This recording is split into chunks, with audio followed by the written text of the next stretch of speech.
Venons-en maintenant au débat d'hier. Alors moi, ce qui ressort de cette vidéo, franchement, voilà ce qui ressort de cette vidéo, c'est simple. Il y a Asselineau contre le reste du monde. Voilà. Pourtant, j'apprécie humainement Poutou, Artaud, Cheminade, Lassalle. C'est des gens respectables. Je pense même que Lassalle au gouvernement, le pays irait beaucoup mieux qu'avec Fillon, Macron.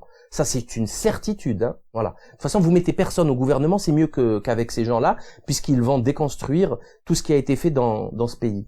Donc ça, c'est une évidence. Maintenant, ils jouaient pas dans la même division. Voilà. Il y a la Ligue 1 et les autres, ils sont en CFA. Voilà. D'abord parce qu'ils disent des bêtises, des trucs faux, et que le seul qui a fait de la politique hier, c'est François Asselineau. C'est le seul qui a parlé sérieusement de choses concrètes qui concernent les Français et le futur des Français. C'est-à-dire, à un moment donné, en fait, les autres, ils nous expliquaient un programme de législative, c'est-à-dire quel est leur programme, qu'est-ce qu'ils vont faire. Ils n'ont pas fait une campagne présidentielle. Ils nous expliquaient ce qu'ils allaient faire. Et à chaque fois, François Asselineau leur disait, ça vous pouvez pas le faire. Pourquoi? Article 17, article 62, qui vous interdit de le faire. Donc si vous le faites, vous allez vous prendre une amende à 800 millions d'euros, 1 milliard 2 milliards, etc. Et après il y aura des sanctions, etc. Donc vous pouvez pas le faire. Pourquoi? Parce que vous avez signé un traité et vous devez respecter le traité. C'est comme ça. Donc pour ne plus respecter les traités, il faut en sortir article 50. Et en fait les autres, j'ai une image comme ça qui m'est venue à la tête. C'est comme si vous filmez quelqu'un de très près, sans voir ce qu'il y a derrière. Et ce type, il discute avec un copain à lui qui est censé être la caméra. Et il lui dit, oui, écoute, allez, on y va, on bouge, on va aller au restaurant, je t'invite, on va aller manger, etc. Après, on va aller récupérer Patrick, on va aller, ce soir, il y a l'anniversaire de truc, et n'oublie pas, la semaine prochaine, c'est le mariage de Philippe et Christine, et on va faire ceci, on va faire cela, etc. Et après, il y a la caméra qui recule, et après, vous comprenez qu'il y a des barreaux à la fenêtre, et après, il sort de la porte, et en fait, le mec, il est dans une cellule, il est en prison. Il sortira nulle part. Il s'est pris 20 ans de prison. Ce type est fou. Parce que s'il croit qu'il va mettre en application le programme que je viens de vous citer, c'est qu'il est complètement timbré. Il peut pas sortir. Il est en prison. Et l'Europe, l'Union européenne, les traités de l'Union européenne, vous empêchent de faire ce que vous voulez. C'est comme ça. Bien au contraire, il pousse à faire tout ce qu'on déteste, tout ce qui a fait du mal au pays, notamment tous les articles sur la fuite des capitaux, la circulation des capitaux, qui ont fait la désindustrialisation de la France. C'est tout. Vous pouvez pas interdire ça. Si vous interdisez ça, vous piétinez un traité que vous avez signé. Voilà. Le renflouement des banques, c'est là où Nathalie Arthaud, elle se plante, mais complètement. Tout est Union européenne aujourd'hui. Tout, absolument tout. Ou du moins les vraies questions, les centaines de milliards. On parle pas du patron d'une PME avec ses salariés. Ça n'a aucun intérêt. Ça, c'est pas ça qui fait la politique générale d'un pays. Et on parle de présidentielle. Voilà. Et donc, c'est aussi simple que ça. Alors, il y en a qui nous disent, alors je sais pas si vous avez remarqué, quand Asselineau parlait, les autres l'écoutaient avec attention. Ils étaient comme ça, ils l'écoutaient. En fait, c'était le prof. Il y avait un prof et il y avait des élèves. Alors là, surtout Macron avec sa tête de lycéen. Donc, quand Asselineau, il balance les articles, alors on nous dit oui, il a été l'objet de quelques railleries sur Twitter, comme quoi, à chaque fois les articles. Alors moi je vais vous dire un truc très simple. Hein. C'est quoi le 49.3 ?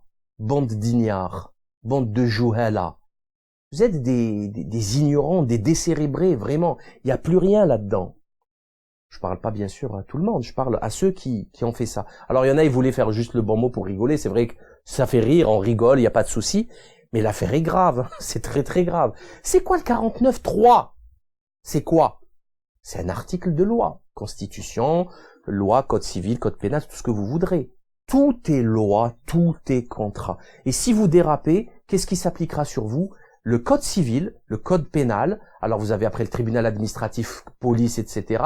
Et vous avez par exemple le code santé publique. Vous avez un litige avec un professionnel de santé, c'est le code santé publique qui s'applique. c'est pas vous qui allez décider, hein. Vous décidez pas de la peine, vous décidez même pas si c'est légal ou pas légal, c'est le code de santé publique qui, ou pénal, etc., qui va gérer votre vie.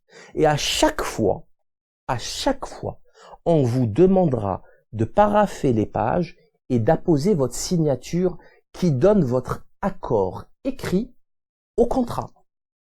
Vous pouvez pas y échapper. Et dès que c'est sérieux, on vous envoie un recommandé accusé de réception, signé, avec preuve de dépôt. Pourquoi? Pour les litiges. Donc, qui a raison?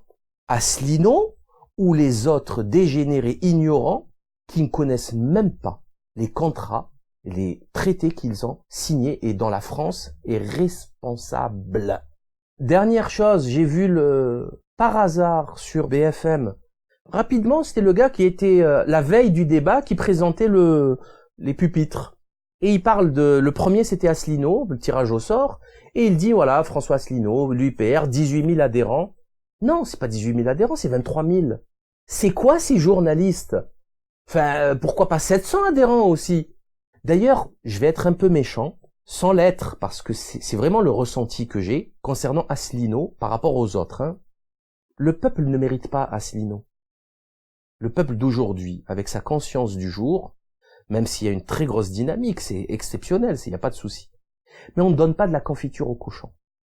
Il faut avoir le palais un peu raffiné, un peu travaillé pour donner certaines choses à certaines personnes.